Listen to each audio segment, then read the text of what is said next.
हरे परमात्मने प्रणतक्लेशनाशाय गोविन्दाय नमो नमः। कृष्णस्त्वदीयपदपङ्कजपञ्जरान्ते अद्यैव मे विसदुमानसराजहंसा प्राणप्रयाणसमये कफवातपित्तैः कण्ठावरोधनविधौ स्मरणं कुतः बंसी विभूषितकरान्नवनीरदाभात् पीताम्बरादरुणबिम्बफलाधरोष्ठात् पूर्णेन्दुसुन्दरमुखादरविन्दनेत्रात् कृष्णात् परं किमपि तत्त्वमहं न जाने। वसुदेवसुतं देवं कंसचारूणमर्दनं देवकी परमानन्दं कृष्णं वन्दे जगद्गुरुं। वराहपीडं नटवरवपुः कर्णयोः कर्णिकारं बिभ्रतवासः कनककपिशं वैजयन्तीं च मालां रन्ध्रान् वेणोरधरसुधया पूरयन् गोपवृन्दैः बृन्दारण्यं स्वपदरमणं प्राविशद्गीतकीर्तिः। अहो बकीयास्तनकालकूटं जिघांसयापाय यदप्साद्भिः लेभे गतिं धातरिचितां ततोऽन्यं कं वा दयालुः शरणं व्रजेम, कं वा दयालुः शरणं व्रजेम। अब कार्तिक महात्म्य की कथा प्रारंभ होने जा रही है। जो भी भक्तगण यत्र तत्र विद्यमान है, कथा स्थल में आकर के कार्तिक महात्म्य की कथा श्रवण करके अपने जीवन को कृतार्थ करें। बोलो कार्तिक महात्म्य की, राधा दामोदर भगवान की, श्रीमन्नारायण नारायण नारायण भजमन नारायण नारायण लक्ष्मी नारायण नारायण नारायण लक्ष्मी नारायण यण भजमन नारायण नारायण कृष्ण नारायण नारायण शिव नारायण नारायण नारायण शिव नारायण बद्री नारायण नारायण नारायण बद्री नारायण भजमन नारायण नारायण भजमन नारायण नारायण मुझ में नारायण नारायण नारायण मुझ में यण तुम में नारायण नारायण नारायण तुम में नारायण सब में नारायण नारायण नारायण सब में। बोलो लक्ष्मी नारायण भगवान की।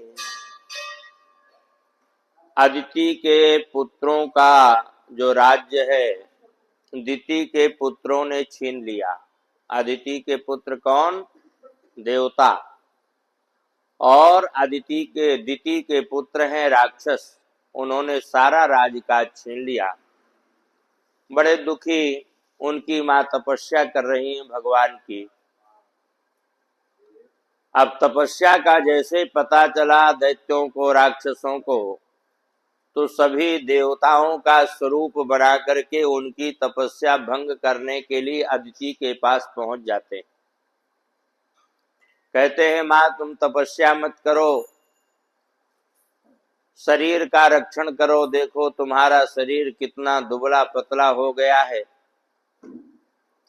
ठंडी बरसात गर्मी का सीजन है, इससे तुम्हारा शरीर और कृश होता जाएगा। और माता यदि तुम मर गई कहीं तो हम तो जो है अनाथ हो जाएंगे। ये बनावटी बातों से जो है अदिति माता को उन्होंने तपस्या से रोकना चाहा, लेकिन अदिति जो है तपस्या से रुकी नहीं। जब राक्षसों ने देव स्वरूप धारण किया, ऐसा कहा, नहीं रुकी, तो वो फिर अपने मूल स्वरूप में आ गए, राक्षसी वृत्ति में आ गए, दैत्य प्रवृत्ति में आ गए। और उन्होंने डराना धमकाना, मुंह से आग उगलना, और मुंह से उन्होंने इतनी आग उगली कि जहां पर अदिति तपस्या कर रही थी उसके चारों तरफ का जो वन था, जो जंगल था, जल करके भस्म हो गया। लेकिन अदिति का किसी प्रकार से कोई नुकसान नहीं हुआ। तो महाराज पृथु उधर नारद जी से पूछते हैं, सौनकादि 88,000 ऋषि इधर सूत जी महाराज से पूछते हैं कि हे भगवान, बड़े आश्चर्य की बात है कि जंगल में जब आग लग जाती है तो जितने भी वहां के जीव होते हैं वो जल करके भस्म हो जाते हैं, और अदिति कैसे बची रही, ये हमको बड़ा आश्चर्य हो रहा है। तो नारद जी कहते हैं, राजन, इसमें ज्यादा आश्चर्य की बात नहीं है। जहां पर भगवान का भक्त जहां पर तपस्या करता है वहां पर ब्रह्मा विष्णु और शिव सभी की शक्तियां विराजमान होती हैं। तो भगवान विष्णु का जो सुदर्शन चक्र है उसके द्वारा अदिति मां रक्षित रही। कहते हैं ना कि जाको राखे साइया मार सके ना कोई। जिसका भगवान रक्षक होता है उसको संसार में कोई मार नहीं सकता। तो अदिति उसी प्रकार से रक्षित रही, अपना तपस्या में लीन रही। उनकी तपस्या में बहुत तरह के विघ्न उपस्थित किया, राक्षसों ने नहीं, किसी प्रकार का विघ्न उनके आड़े नहीं आया। और भगवान विष्णु के स्मरण मात्र से सारे दुख उनके जो है नष्ट हो गए। अब उनकी तपस्या से भगवान प्रसन्न हो जाते हैं। ततः प्रसन्न बदनः पद्मपत्रायते क्षणः प्रादुरासीत् समीपस्थः शंख चक्र गदाधरः ईषद्धास्य स्फुरद्दन्त प्रभासासित दिक्मुखः स्पृशन् करेण पुण्येन प्राह कश्यप वल्लभाम। इस प्रकार से भगवान प्रसन्न होकर के और अदिति के सामने प्रकट हो जाते हैं। जैसे भगवान अदिति के सामने प्रकट होते हैं, अदिति भगवान को देख करके प्रणाम करती है और भगवान की स्तुति करना अदिति माता प्रारंभ कर देती हैं। भगवान के स्पर्श से अदिति जो है बड़ी प्रसन्न होती है। उनका जो कृश शरीर था, जो दुख था, जो परेशानी थी, वो सारी की सारी दूर हो गई। अदिति का मन प्रफुल्लित हो गया और अदिति के मुख से भगवान की स्तुति जो है प्रारंभ हो जाती है कि नमस्ते देव देवेश सर्वव्यापिन जनार्दनः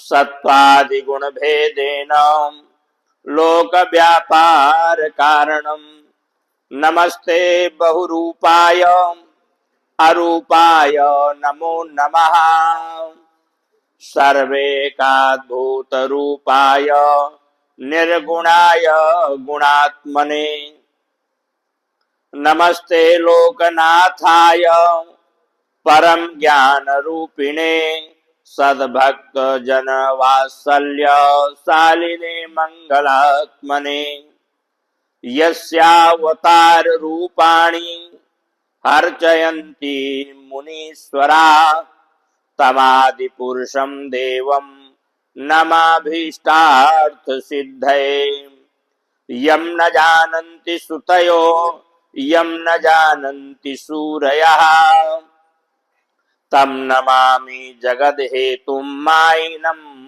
तम मायिनम्। इस प्रकार से अदिति भगवान की स्तुति करती हैं कि हे भगवान, आप लोकनाथ हैं, आप जगदाधार हैं, आप जगत गुरु हैं, जगत पिता हैं, जगदीश्वर हैं। आपको मैं नमस्कार करती हूँ, प्रणाम करती हूँ।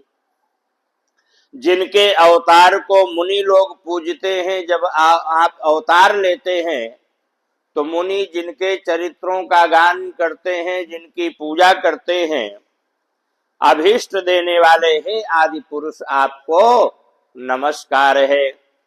जिनको वेद और पंडित लोग नहीं जानते उनको नमस्कार है। जिनका दर्शन मायादि उपद्रवों का नाश करता है, माने आपका दर्शन करने से प्राणियों के जितने भी उपद्रव हैं वो सब शांत हो जाते हैं। हे दया के समुद्र त्यक्त संग शांत लोगों को अपने साथ रखते हैं और संग रहित है उन देव की मैं जो है बार बार वंदना करती हूँ, बार बार प्रणाम करती हूँ। इस प्रकार से माँ भगवती आदि शक्ति अदिति ने भगवान का पूजन किया है, भगवान की स्तुति किया है, भगवान को प्रणाम किया है। और जब स्तुति पूरी हो गई तो भगवान कहते हैं कि हे देवी, हम तुमसे बहुत ही प्रसन्न हैं, तुम्हारी स्तुति से हम अतीव प्रसन्न हैं।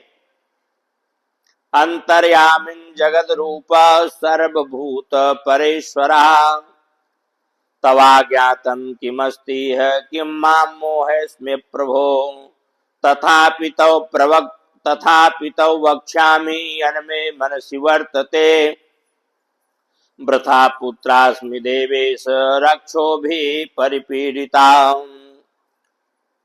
हे देव माता अदिति, तुम्हारे प्रणाम से, तुम्हारे स्तुति से हम प्रसन्न हैं। बरम ब्रूहि, तुम वरदान मांग लो, क्या चाहिए तुम्हें?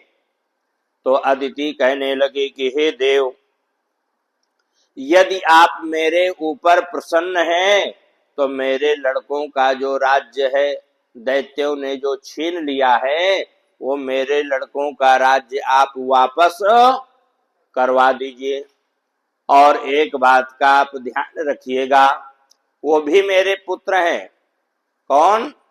राक्षस लोग, दैत्य लोग, वो भी मेरे पुत्र हैं। तो आप उनका किसी प्रकार से जो है उनको नुकसान नहीं पहुंचाइएगा, मारिएगा नहीं। हर अवतार में भगवान राक्षसों का वध करते हैं, दैत्यों का वध करते हैं और देवताओं की उन्नति करते हैं। लेकिन यही एक जो अवतार होने वाला है, इसमें भगवान राक्षसों का वध नहीं करते, दूसरा तरीका निकाल करके और राक्षसों को जो है पराजित करते हैं और देवताओं की उन्नति करते हैं। तो वह कहने लगी कि हे देव, दिति के जो लड़के हैं वो भी मेरे ही लड़के हैं, और कोई तरीका निकालिए बगैर लड़ाई झगड़ा के ताकि मेरे लड़कों का राज्य उनको वापस मिल जाए और उनका जो राज्य है उनको मिल जाए। तो इस प्रकार से अदिति कहने लगी और भगवान कहते हैं, कोई त्वया च मे कृतं स्तोत्रम पठन्ति भुवमानवा तेषां पुत्र धनम संपन्न हीयन्ते कदाचन। देवी तुम्हारा कल्याण हो और हम कालांतर में तुम्हारे यहाँ पुत्र रूप में अवतरित होंगे। हम तुम्हारे पुत्र बन करके आएंगे।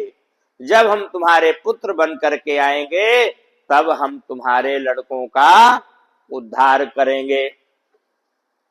इस प्रकार से नारद जी कहते हैं कि जो भी प्राणी इस स्तोत्र का पाठ करता है या इस स्तोत्र को श्रवण करता है वह धन धान्य से कभी रहित नहीं होता, अंत में परम पद को प्राप्त होता है। अदिति बोली, हे देव, हम तुमको धारण करने को समर्थ नहीं। आप कहते हो कि मैं पुत्र बन करके आऊंगा, हम आप इस जगदीश्वर को, जगदाधार को कैसे धारण करेंगे? हमारे अंदर कोई सामर्थ्य नहीं है। आपके रोम रोम में ब्रह्मांड बसा हुआ है। हे देव, हम आपको कैसे धारण करेंगे? सूत जी महाराज कहते हैं कि देव देव भगवान अदिति के इस प्रकार वचन सुन करके अभय देकर इस प्रकार कहने लगे कि हे महाभागे, तुमने सत्य कहा है, इसमें संशय नहीं है, फिर भी सुनो, हम आपको गुप्त से गुप्त बात बतलाते हैं।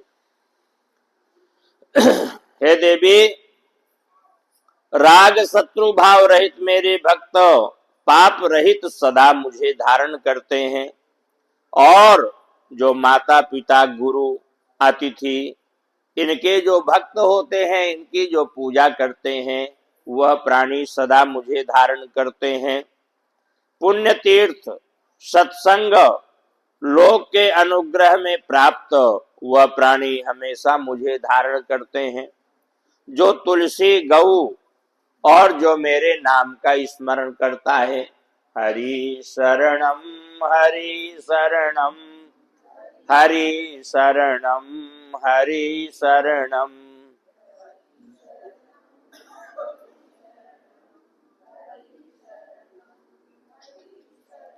हरि शरणम हरि शरणम हरि शरणम हरि शरणम,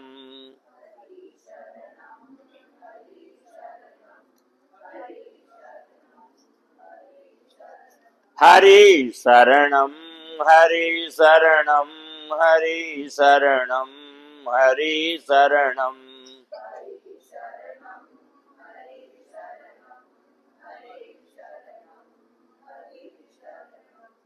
तो कहते हैं कि जो तुलसी की सेवा करता है, जो गौ की सेवा करता है, जो ब्राह्मणों की सेवा करता है और जो मेरे नाम का स्मरण करता है, उस प्राणियों में उनमें इतनी सामर्थ्य होती है कि वह मुझको धारण कर सकते हैं। तो ऐसा बोल करके देवी, तुम किसी प्रकार की टेंशन मत लो, किसी प्रकार की चिंता मत करो और अपने कंठ की माला भगवान उतार करके और अदिति को पहना करके भगवान वहां से अंतर ध्यान हो जाते हैं। देखिए, जो भगवान की जो माला है ना, उस माला का बड़ा भारी प्रभाव होता है। भगवान की पहनी हुई माला अगर मिल जाए आपको तो उसको बड़े आनंद के साथ, बड़े प्रेम के साथ धारण करिए। धारण करने के बाद 2-4 घंटा धारण करिए, नहीं तो जितना हो सके उतना धारण करिए। इसके बाद उतार करके किसी अच्छे स्थान में उसको रख दीजिए। भगवान की माला श्री और विजय का प्रतीक होती है। जिसको ये माला मिल जाए वो समझ लीजिए कि बड़ा भाग्यशाली। और यदि माला का कहीं अपमान हो गया, प्रमाद से, गलती से हो जाए, तो कोई बात नहीं। यदि प्रमाद से अपमान हो जाए, मद से, अहंकार से इस माला का अहंकार अपमान होता है, तो समझ लीजिए कि इंद्र जैसे गति होती है। पता है इंद्र का क्या हुआ था? इंद्र जब भगवान शंकर के यहाँ दर्शन करने के लिए गया था, तो उधर से दुर्वासा ऋषि आ रहे थे। दुर्वासा ऋषि जो है, इंद्र देखा तो बोले मेरा प्यारा यजमान है? कई बार आप लोग आते हो ना, तो हम भी भगवान की माला उतारे और दे देते हैं कि नहीं? आज तक दिए हैं किसी को? जितने यहाँ बैठे हैं किसी को नहीं दिया, तो फिर इसमें हमारी क्या गलती है? आप लोगों ने कभी प्रयास नहीं किया होगा, इसमें हमारी कोई गलती नहीं है।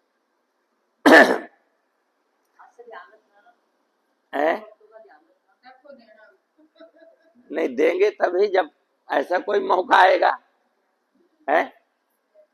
तो दुर्वासा ऋषि जो है भगवान शंकर के यहाँ से दर्शन करते हुए आ रहे थे। भगवान शंकर ने दुर्वासा ऋषि को अपनी माला पहना दिया था। अब वो माला देखा कि इंद्र जो है ऐरावत में चढ़ा हुआ चला रहा है, देवराज है, देवताओं का राजा है, हमारा परम शिष्य है। तो दुर्वासा ऋषि ने वो माला क्या किया कि अपनी उतारी और इंद्र को पहना दिया। अब इंद्र मदांध था, उसके पास लक्ष्मी, राजा देवताओं का, उस माला की उसने कदर नहीं किया। उसने क्या किया, उस माला को लेकर के अपने हाथी के गले में डाल दिया, ऐरावत के। और हाथी का काम क्या होता है? झूमते हुए चलना। वो झूमते हुए चला, वो माला को अपने सूंड में लिया, तोड़ करके और जो है अपने पैरों तले दबा दिया। अब दुर्वासा ऋषि जो थोड़ी आगे बढ़ गए, देखा पीछे मुड़ करके, तो माला का अपमान कर दिया इंद्र ने, और दुर्वासा ऋषि ने श्राप दे दिया। दुर्वासा ऋषि वैसे बड़े क्रोधी हैं, जब भगवान को नहीं छोड़े तो तुम किस खेत की मूली हो?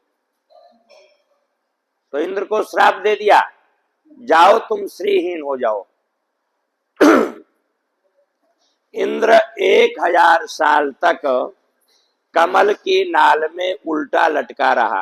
कमल की नाल जानते हो, जिसमें कमल का पुष्प पैदा होता है और उसकी जो डंडी होती है, उस डंडी के अंदर उल्टा जो है लटका रहा। सारा राज का छिन गया, दर दर भटका। 1000 साल तक ये प्रॉब्लम उसने सही। तो भगवान की माला का कभी भी अपमान नहीं करना चाहिए। अगर माला मिलती है तो प्रेम से उसको धारण करना चाहिए। तो भगवान ने आज अदिति को अपने गले की माला उतार करके दे दिया, बोले देवी तुम्हारा कल्याण हो। और इस प्रकार से वह अंतर ध्यान हो जाते हैं भगवान वहां, और यहाँ पर देवी भी आनंदित होकर के, अब उसकी तपस्या सफल हो गई, आनंदित होकर के, प्रसन्न होकर के और अपने आश्रम को आ जाती हैं। और अपने आश्रम में आकर के देवताओं की माता दक्ष प्रजापति की कन्या लक्ष्मीपति को प्रणाम करके अपने आश्रम में आई। इसके ऊपर प्रसन्न लोक वंदित अदिति ने समयानुसार एक देदीप्यमान बालक को उत्पन्न किया। अदिति के यहाँ एक बालक का जो है समयानुसार जन्म हो जाता है, जो शंख चक्र दंड कमंडलू अमृत कलश दही अन्न, ये सारी चीजें उनके हाथ में है। और उस भगवान का क्या नाम है? वामन भगवान। वामन भगवान का प्रादुर्भाव हो जाता है। बोलो वामन भगवान की। तो वामन भगवान का प्रादुर्भाव हो जाता है। और महाराज वामन भगवान का ऐसा तेज है जैसा दूसरा सूर्य जो है सामने आ गया हो, ऐसा देदीप्यमान तेज जो है भगवान का चारों तरफ फैलने लगा। और मुनि लोग जो है भगवान की स्तुति करने लगे। शंख चक्र गदाधरम दंड कमंडलुधरम शुभम सुधा कलश दध्यन्न करम वामन संज्ञकम सहस्रादित्य संकासम व्याकोश कमलेक्षणम शर्वाभरण संयुक्तम पीतांबर धरम हरिम स्तुत्यं मुनिगणैर्नित्यं सर्वलोकैकनायकम् आविर्भूतं हरिम ध्यात्वा कश्यपो हर्ष संयुतः। मुनियों ने भगवान की स्तुति किया है और कश्यप ऋषि बड़े प्रसन्न हुए। कश्यप ऋषि के यहाँ पुत्र का जो है जन्म होता है, बड़े प्रसन्न हो गए। हाथ जोड़ करके कश्यप ऋषि भी प्रणाम करते हैं कि हे भगवान, संसार के कारण सबके पालक, सबके नायक, दैत्यों के नाश करता तुम्हें जो है नमस्कार है, तुम्हें प्रणाम है। भक्त जन के प्रिय, सज्जन के अन्नदाता, दुर्जनों के नाश करता जगदीश्वर, ऐसा तुम्हें बार बार नमस्कार है। और इस प्रकार से जो है कश्यप ऋषि ने भगवान की नाना प्रकार से स्तुति किया है कि नमो नमो केंदु विलोचनाय, नमोस्तुते यज्ञ फल प्रदाय, नमोस्तुते सज्जन वल्लभाय, नमोस्तुते यज्ञ विराजिताय, नमो नमः कारण कारणाय, नमोस्तुतो शब्दादि विवर्जिताय, नमोस्तुते दिव्य सुख प्रदाय, नमो नमो भक्त जन प्रियाय। इस प्रकार से कश्यप ऋषि ने भगवान की जो है बड़ी स्तुति किया है। और कहते हैं जो इस स्तुति का, वामन भगवान जी की स्तुति का जो पाठ करता है उसके यहाँ धन धान्य आरोग्य संतति का हमेशा आनंद रहता है। और इस प्रकार से वामन जी महाराज कश्यप जी का वचन सुन करके हंसने लगे। पिताजी, हम आपसे बड़े प्रसन्न हैं, आपने हमारी स्तुति किया। कौन कहता है? हाँ, वामन नहीं, अब तो पुत्र हो गए ना। पुत्र कहता है पिताजी से कि हे पिताजी, हम तुमसे प्रसन्न हैं, आपने हमारी स्तुति की और बरम रूही आप जो चाहो वो वरदान मांग लो, हम तुम्हारा मनोरथ अवश्य ही सिद्ध करेंगे, अवश्य ही पूरा करेंगे। और इस प्रकार से कश्यप ऋषि महाराज वामन भगवान का यज्ञोपवीत आदि संस्कार किया है। और यज्ञोपवीत संस्कार में आपने देखा होगा, जब बालक का संस्कार किया जाता है तो उसको ब्रह्मचारी बनाया जाता है। और ब्रह्मचारी के जो जो नियम होते हैं वो उसका गुरु बतलाता है। तो एक भिक्षा मांगने का भी नियम होता है, वो कमंडलू लेकर के भिक्षा मांगता है। हाँ, और भिक्षा मांगते मांगते जो है जब पात्र नहीं भरा तो कश्यप ऋषि कहने लगे, महाराज यहाँ देने वाला ज्यादा कोई नहीं है, यदि आपको ज्यादा भिक्षा चाहिए तो राजा बलि के पास जाओ। उस समय राजा बलि का बड़ा नाम था। अति दाने न बलि राजा अति सर्वत्र वर्जेत। राजा बलि महान दानी था, तो तुम राजा बलि के पास जाओ। और वहां पर राजा बलि यज्ञ कर रखा था, किसके वास्ते? भगवान विष्णु की प्रसन्नता के वास्ते, कि भगवान विष्णु मेरे से प्रसन्न हो, ऐसा यज्ञ रचा रखा था। और शुक्राचार्य आदि बड़े बड़े विद्वान वहां पर थे। और वह वामन भगवान वहां पर पहुंच जाते हैं बलि के सामने, और बलि जो है उठ करके भगवान को प्रणाम करता है। इधर शुक्राचार्य जी समझ जाते हैं कि ये वामन कोई नहीं है, ये विष्णु है, ये वामन का रूप धारण करके और मेरे यजमान को छलने के लिए आया। तो शुक्राचार्य जी बलि को इशारा करते हैं, इधर आओ। इधर आओ। और बलि जो है शुक्राचार्य जी के अपने गुरु के पास पहुंच जाता है। गुरु का यहां कर्तव्य है कि अगर शिष्य लुट रहा है या किसी मुसीबत में फंसने जा रहा है तो गुरु का कर्तव्य है कि उसको सावधान करे। तो यहां पर तो ठीक है शुक्राचार्य जी, लेकिन अगर शिष्य दान करने के लिए कह रहा है कि गुरु जी मैं दान करना चाहता हूं, और वहां गुरु जी अगर सोचता है कि ये दान कर देगा तो फिर हमारी पंडिताई कैसे चलेगी। और अपने स्वार्थ के कारण अगर शिष्य को रोकता है कि नहीं दान करने की कोई आवश्यकता नहीं है, तो यहां पर वो अधर्म है। गुरु जो है दान करने से शिष्य को नहीं रोकना चाहिए, अगर मुसीबत में फंसता है तो रोकना भी चाहिए। तो यहां पर जो है शुक्राचार्य जी ने धर्म भी किया और अधर्म भी कर दिया। तो जब अधर्म किया तो शुक्राचार्य जी को एक आंख का होना पड़ा, एक आंख फूट गई ना। भगवान ने कहा कि शुक्राचार्य जी सभी को एक बराबर देखो। कई लोग हमें भी कह देते हैं कि पंडित जी मुंह देख देख करके प्रसाद देते, लेकिन अब पंडित जी क्या करें, समस्या ऐसी आ जाती है। तो इस प्रकार से शुक्राचार्य जी राजा बलि को एकांत में ले गए और एकांत में जाकर के बलि को समझाते हैं। क्या समझाएंगे, क्या कहेंगे, उसका परिणाम क्या होगा, ये हम आपको कल श्रवण कराएंगे। बोलो लक्ष्मी नारायण भगवान की। श्रीमन्नारायण नारायण नारायण भजमन नारायण